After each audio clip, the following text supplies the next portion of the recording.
I know God. I feel so blessed to be here today, the day that Jerry has decided to make his transition. What a blessing. There's something on the desk in there that just says, it's a perfect day to have a perfect day. It's a perfect day to express in his wholeness today. He's able to let go of this beautiful body and really glorify God. And I look forward to the service where we celebrate Jerry. Yeah. I love that song. In a world where so many feel lost, I know God. I know another way of being, right? That I'm not lost, I'm whole. And that's what today's talk is in our search of our wholeness, which is a paradox. There's no place to go, right? And yet, sometimes many of us do feel that way, feel lost or separate. And so we don't want to run from our humanity. Larry and I both believe in embracing humanity so we can express more of our divinity. And so I'd like to start with reading Rumi's poem, The Guest House, which I know you're all familiar with. So this is a reminder. This being human is a guest house. Every morning, a new arrival. A joy, a depression, a meanness, some momentary awareness comes from an unexpected visitor. Welcome and entertain them all. Even if they're a crowd of sorrows who violently sweep your house empty of the furniture, treat each guest honorably. He may be cleaning you out for some new delight. The dark thought, the shame, the malice, meet them at the door laughing. Invite them in. Be grateful for whoever comes because each has been sent as a guide from beyond.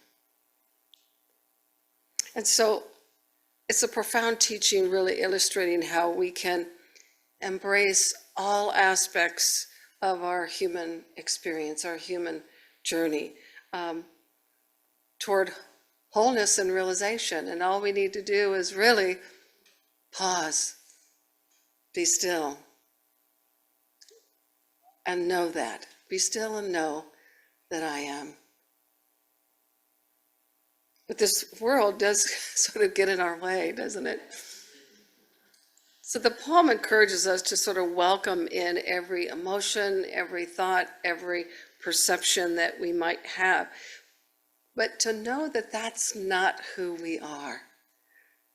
That's important, that we don't define ourselves as that feeling, that life experience. So our journey today is one of wholeness, a journey where we're seeking to remember this divine origin, and that the truth of us is that we are already whole and perfect. And so anytime we're having a thought less than that, is we've gone to sleep, yes? Yeah, I must be sleeping because I have forgotten who and what I am. So let me get still, let me get quiet again and connect to our source energy.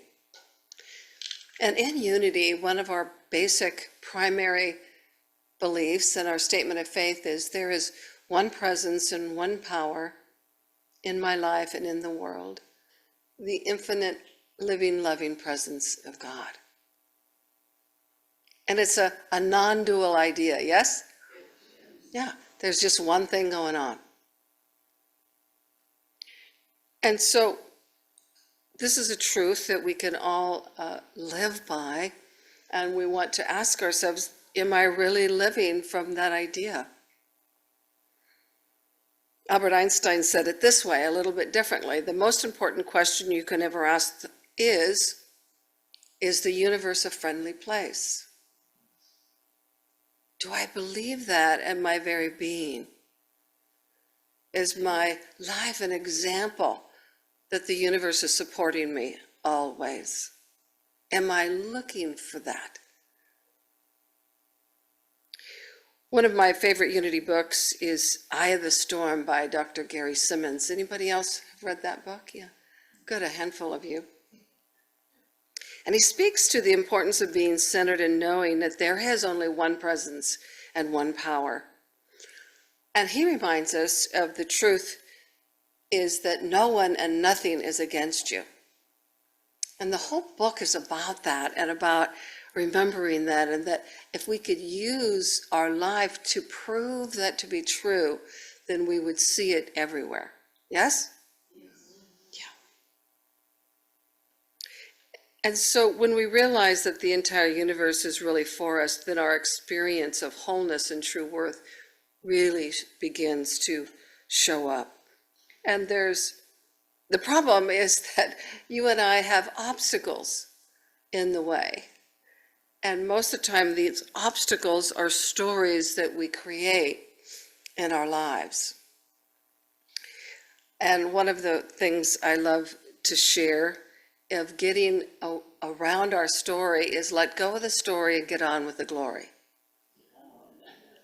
Let go of the story of separation, of not enoughness, and get on with the glory of God, that we're here to be an expression of the eminent, the divine, and all these little stories that keep us separate.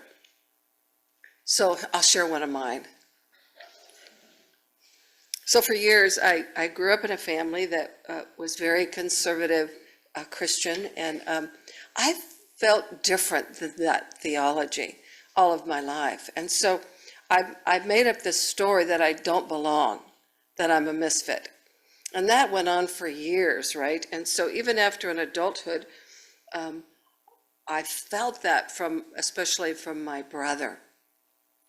And in my mind, he was against me, and I saw all the evidence. You know, he didn't call me, he didn't invite me to the family functions, and, you know, he would say things that were hurtful, and on and on and on the list went, right?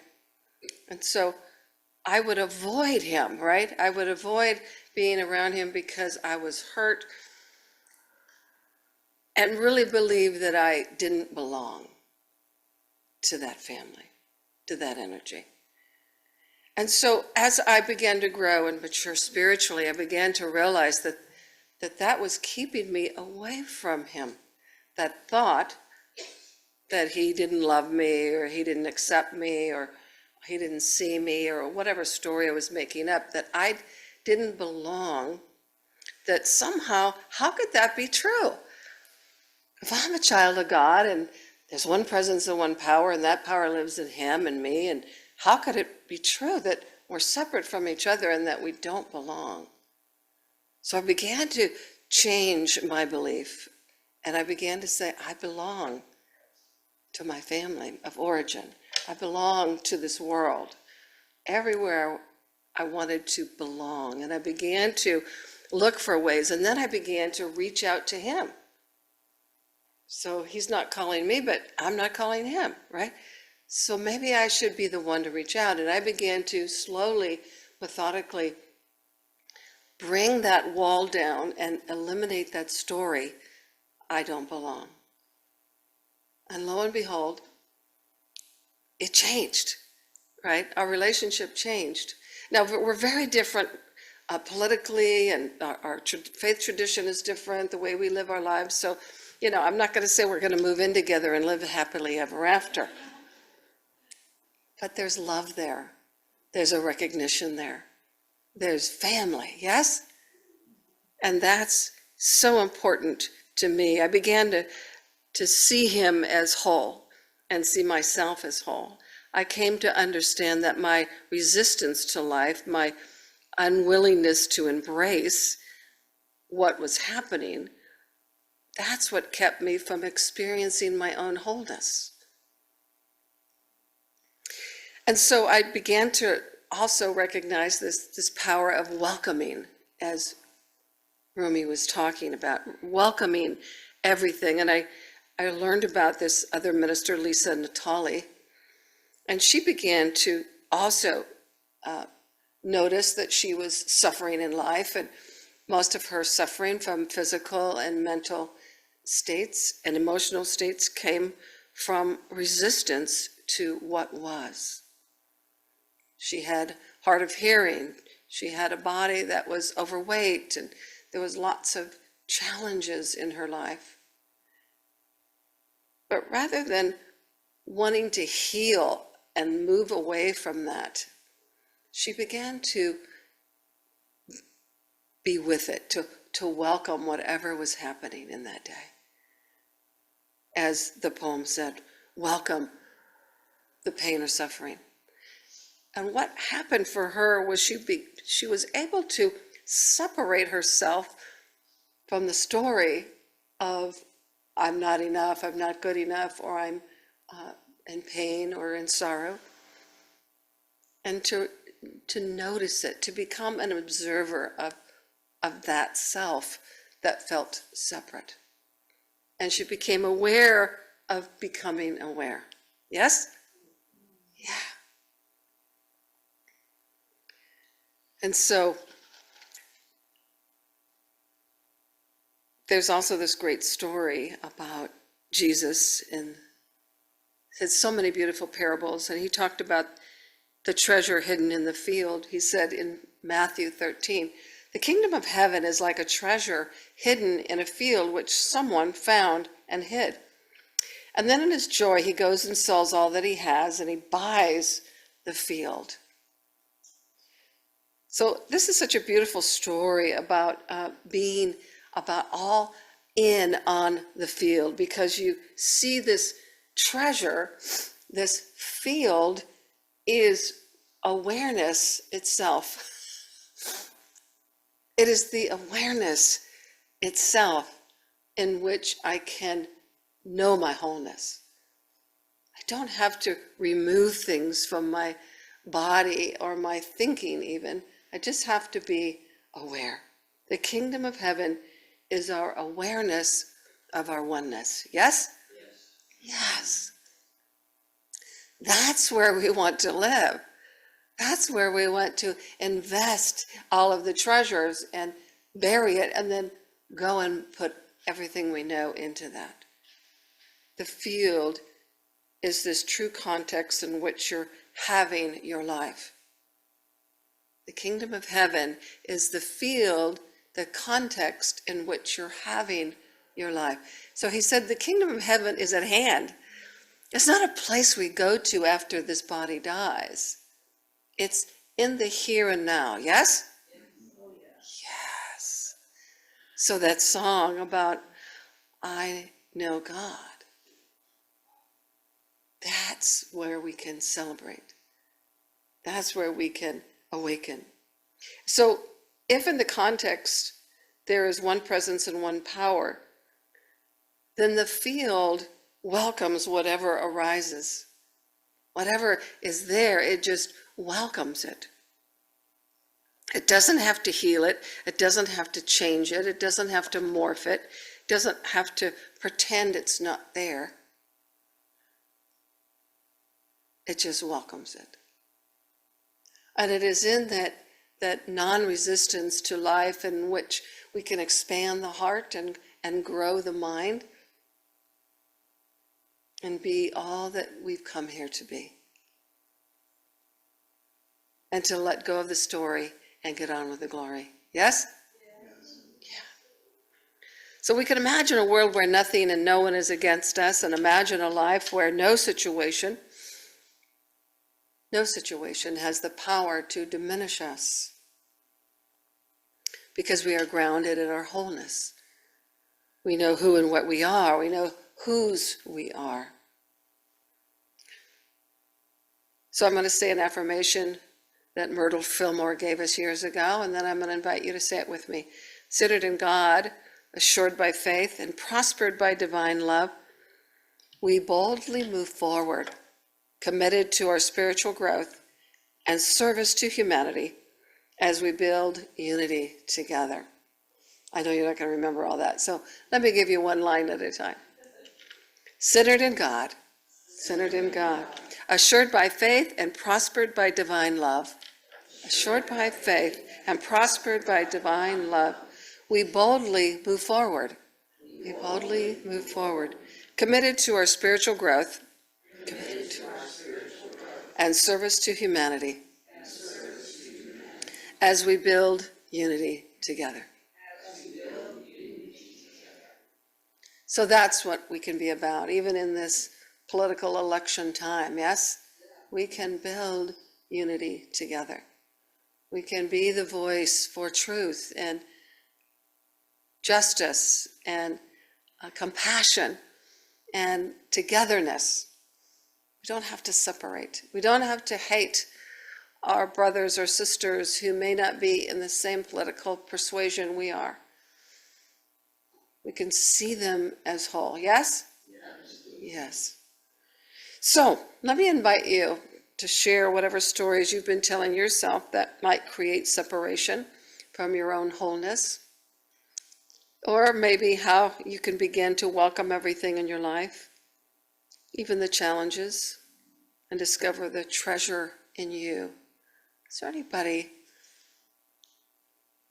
that has something to share? We've got a microphone right here, and with lightning speed, we'll bring it to you.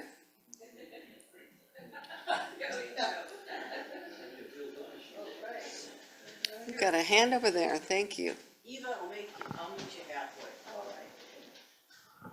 Good morning, everyone. Good morning. I do a gratitude journal every morning, 3 things at least. And something that is helping me, I'm not a patient person, but it does help, is I am thankful for the bad things. The things that I don't like, the things that, and this is very hard for me, and the things that make me upset. I have to be thankful. I'm learning there is a lesson there somewhere. Now, whether I learn it or not, it's a problem. But recognizing that it's there for a reason.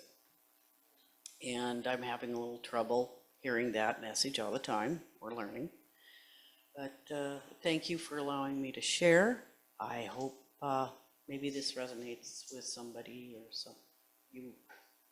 Thank you. Yeah, that's not easy, right? But you're willing to embrace it. Yeah, beautiful. Who else has something to share? There's Sandra.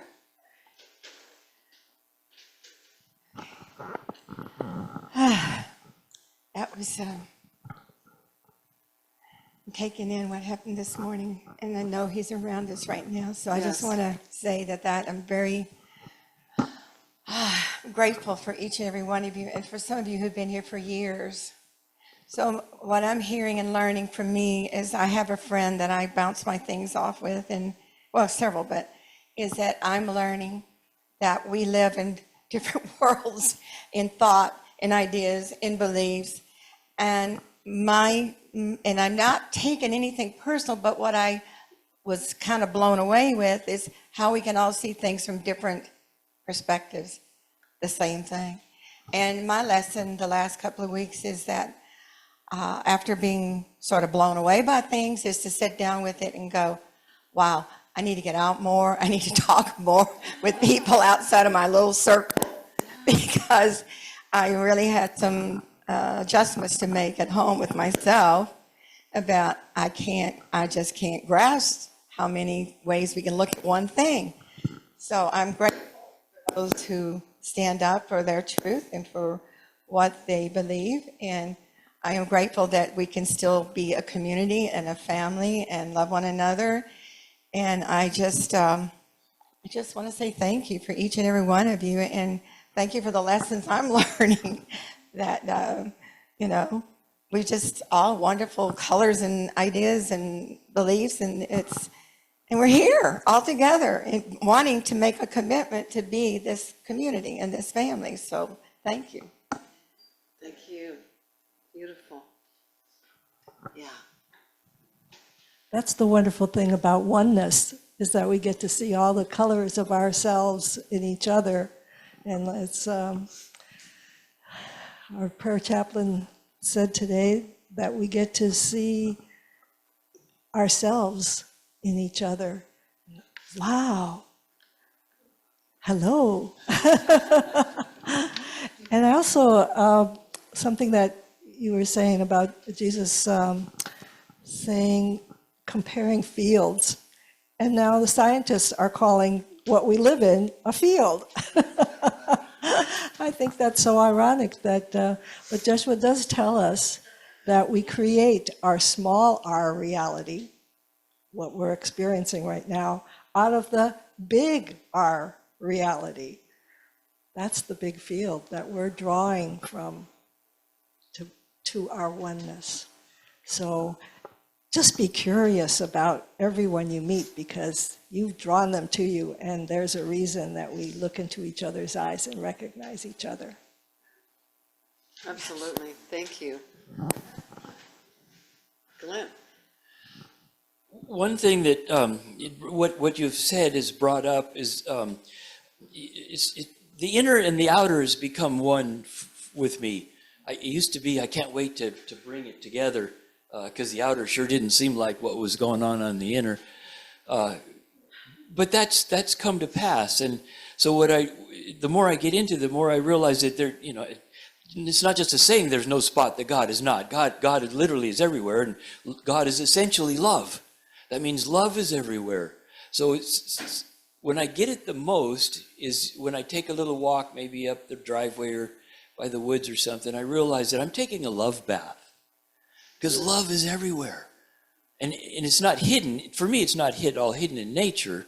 I'm in society. We're pretty good at where'd I go? But nature doesn't hide itself, and as time progresses, I see that more and more and more, even, walking through town, and I didn't think I could ever find God in the city, but now it's like, God isn't hiding in the city.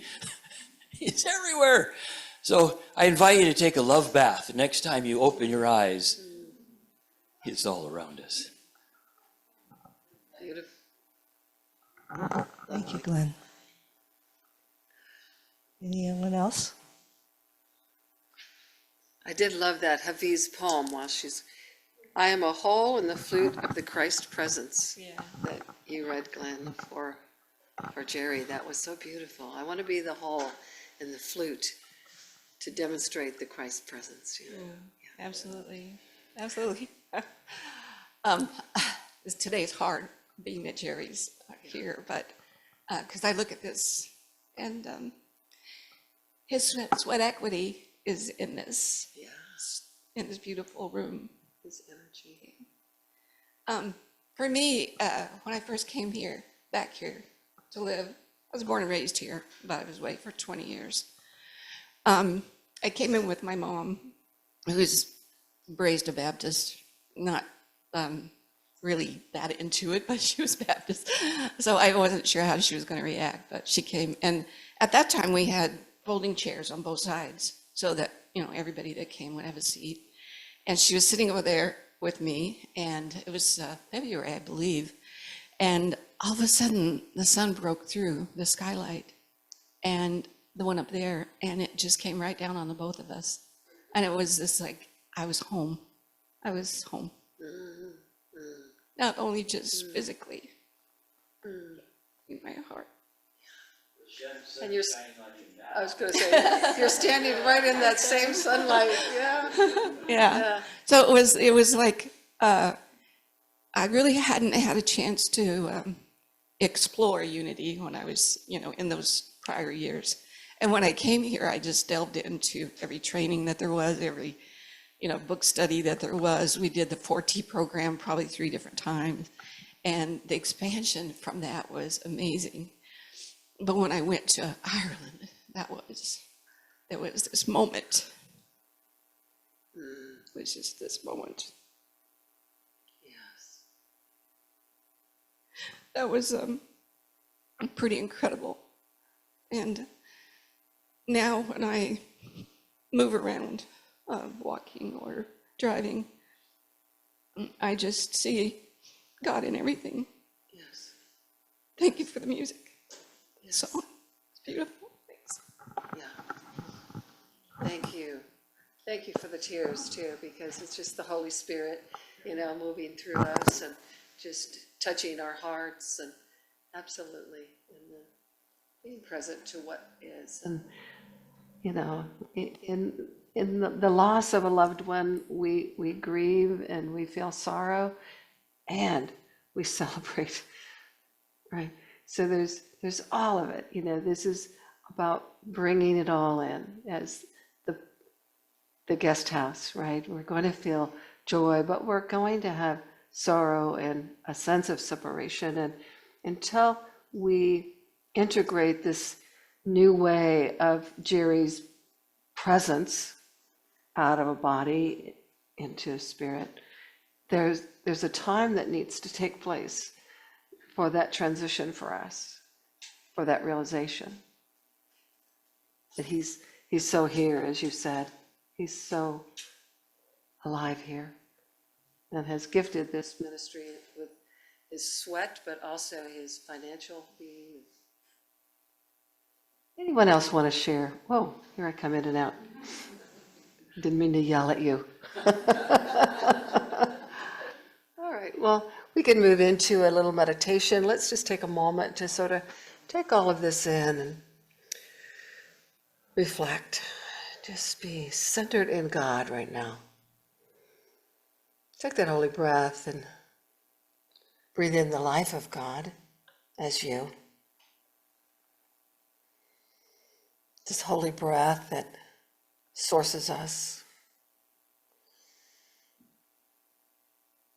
This holy breath that cleanses our very being and brings sustenance. It brings spaciousness, brings awareness to our oneness with you, God.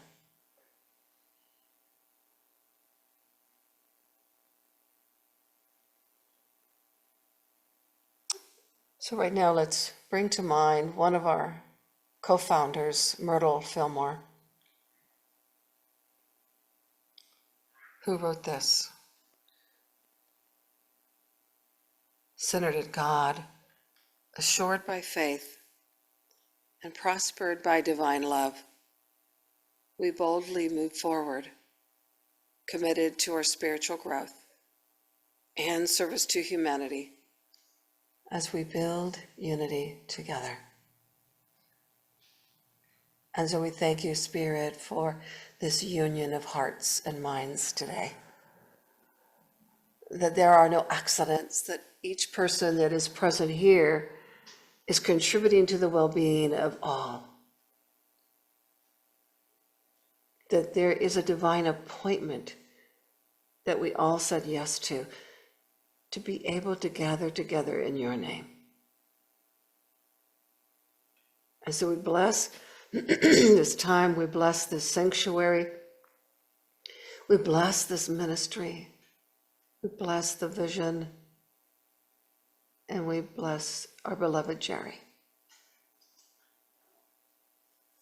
And we go forth with that great love of God as we let go of our story and let God be the glory. We are grateful. We are blessed. Thank you. And so it is, and so we let it be. Amen. Thank you.